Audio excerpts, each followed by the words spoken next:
Atau program usulan baru yang ada di dalam RKPDes tahun 2025 ini adalah pekerjaan yang ada di desa itu harus transparan. Kan Bapak Desa juga harus masuk. Bapak Desa kalau sih sudah masuk kamera. Siapa tadi?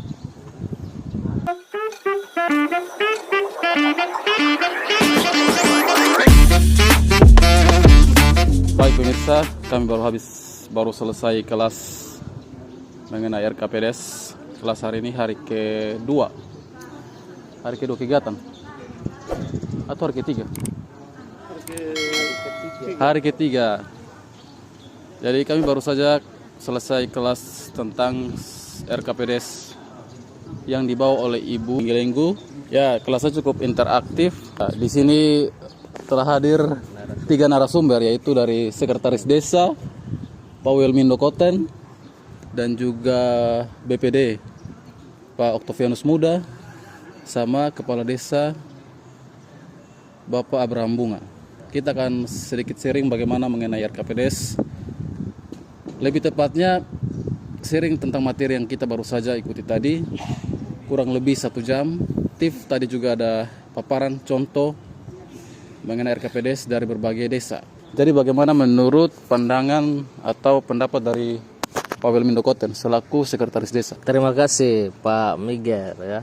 Jadi Bapak Ibu pemirsa, pada kesempatan ini saya akan menjelaskan tentang bagaimana tahapan penyusunan RKPDes. Sesuai dengan yang kami laksanakan sekarang ini adalah tahapannya mulai dari musyawarah dusun. Kemudian setelah selesai musyawarah dusun, naik ke musyawarah desa. Dan musyawarah desa di situ akan dihadirkan kembali perwakilan dari dusun untuk memprioritaskan semua kegiatan yang sudah diusulkan di musyawarah dusun. Kemudian kita jadikan satu saja, yaitu usulan desa. Jadi usulan yang dimaksud ini adalah usulan-usulan yang betul-betul bermanfaat untuk semua masyarakat desa ya, terutama masyarakat Desa Balilendiki. Dan dalam musyawarah desa ini yang berlaku sebagai pimpinan itu adalah Ketua BPD. Oleh sebab itu pada kesempatan ini saya memberikan kesempatan kepada Bapak Ketua BPD untuk sedikit memberikan penjelasan. Silakan Pak Ketua. Di sini kami fleksibel. Kami juga selaku narasumber juga bisa juga jadi host. Santai di channel ini, tidak ada aturan yang mengikat. Jadi selanjutnya nanti kita akan mendengar isi pikiran dari Pak Okto selaku BPD dari Desa Mbiulombo terkait materi RKPDes tadi yang sudah sempat disinggung atau sempat disampaikan oleh Pak Wilmindo tadi. Baik, silakan. Baik, terima kasih Pak Miguel. Kaitan dengan penyusunan RKPDes, penetapan dan selanjutnya, betapa penting peran seorang BPD di situ. Karena BPD itu adalah wakil dari masyarakat, mewakili masyarakat dan bertugas mempertanggungjawabkan atau menyalurkan aspirasi masyarakat yang dititipkan kepada BPD. Nah, kaitan dengan penetapan perencanaan RKPDes, APBDes dan seterusnya, itu tahapannya salah satu diantaranya adalah melalui musyawarah bersama. Dalam kaitan musyawarah bersama, peran BPD paling dominan di situ. BPD harus memimpin, mampu dan wajib memimpin semua bentuk musyawarah yang melibatkan pemerintah setempat dan masyarakat. Nah, jadi selanjutnya peran BPD adalah mengawasi. Jadi setelah penetapan dan selanjutnya proses pencairan dan lain-lain sampai kepada pertanggungjawaban, dana di desa itu harus dipertanggungjawabkan, kepala desa mempertanggungjawabkan kepada masyarakat melalui BPD.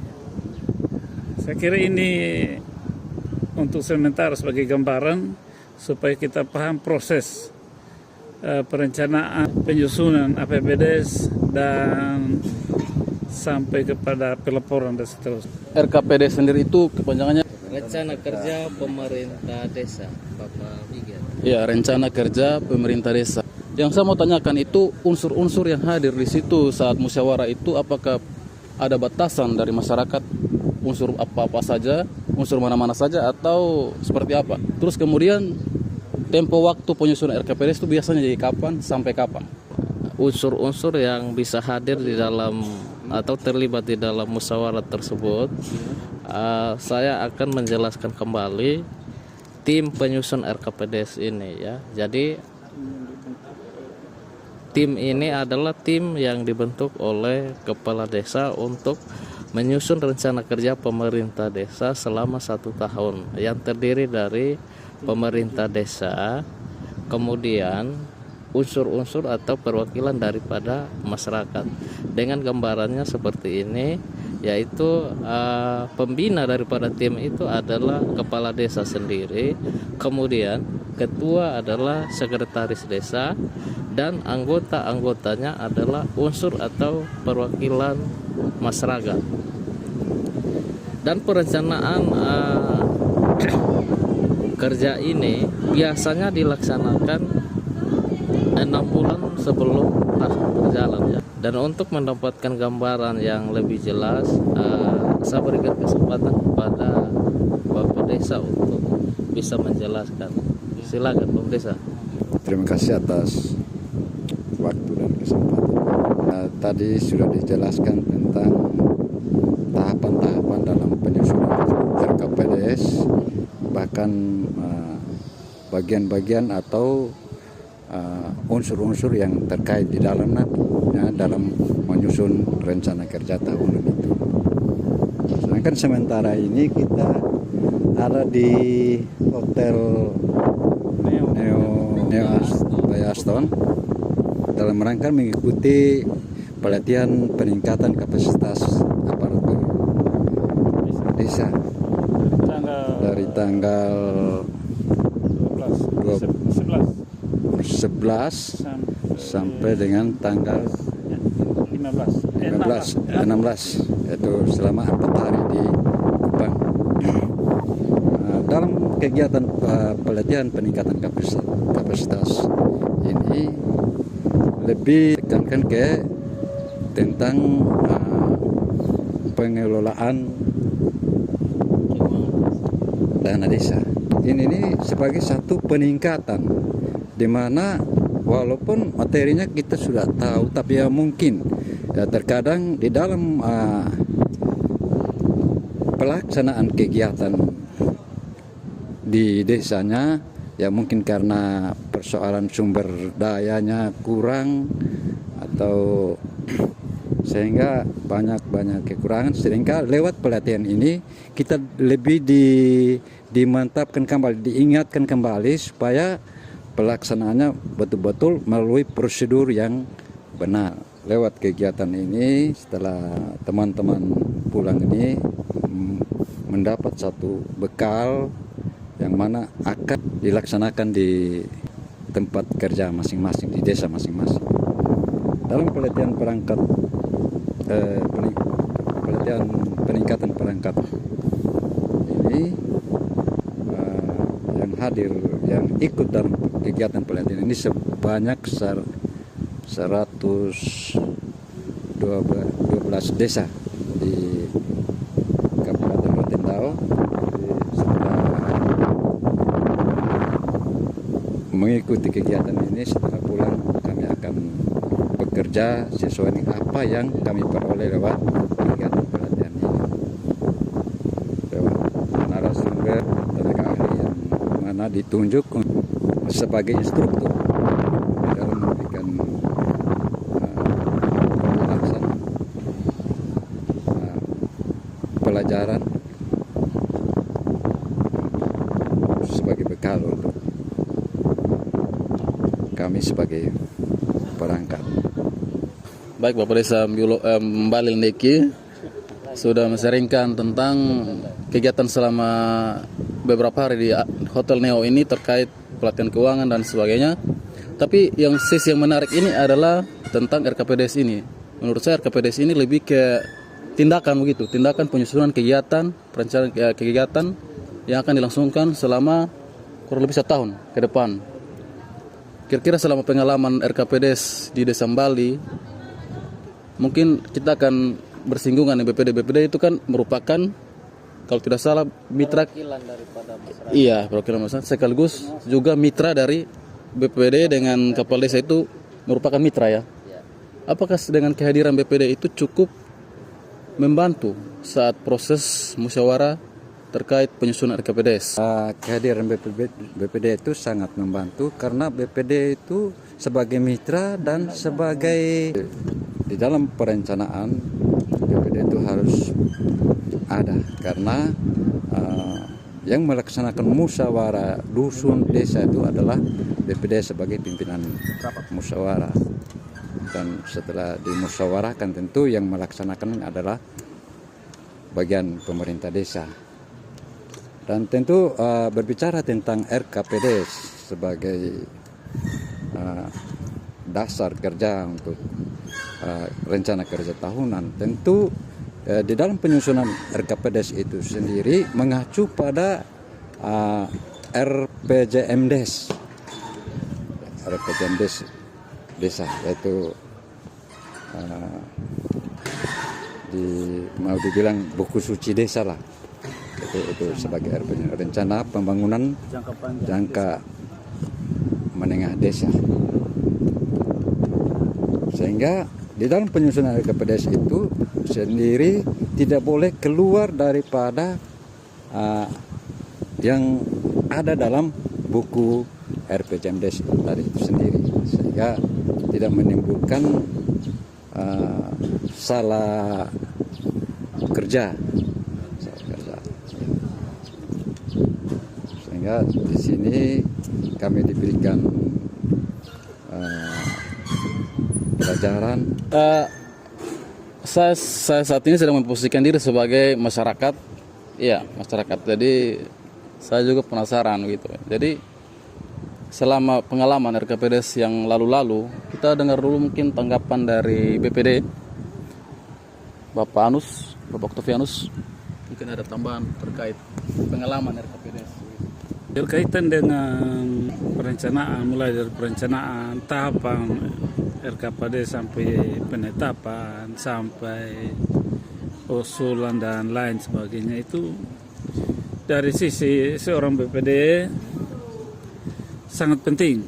Perannya sangat penting karena BPD itu tidak hanya sebagai pemimpin dalam bermusyawarah dengan masyarakat, tetapi BPD itu fungsi mengawasi semua kinerja kepala desa, termasuk yang paling utama itu kaitan dengan pengelolaan keuangan desa. Itu penting. BPD itu sangat-sangat peran penting di situ karena penentuannya ada di situ. Lebih khusus di tahapan terakhir, laporan pertanggungjawaban kepala desa.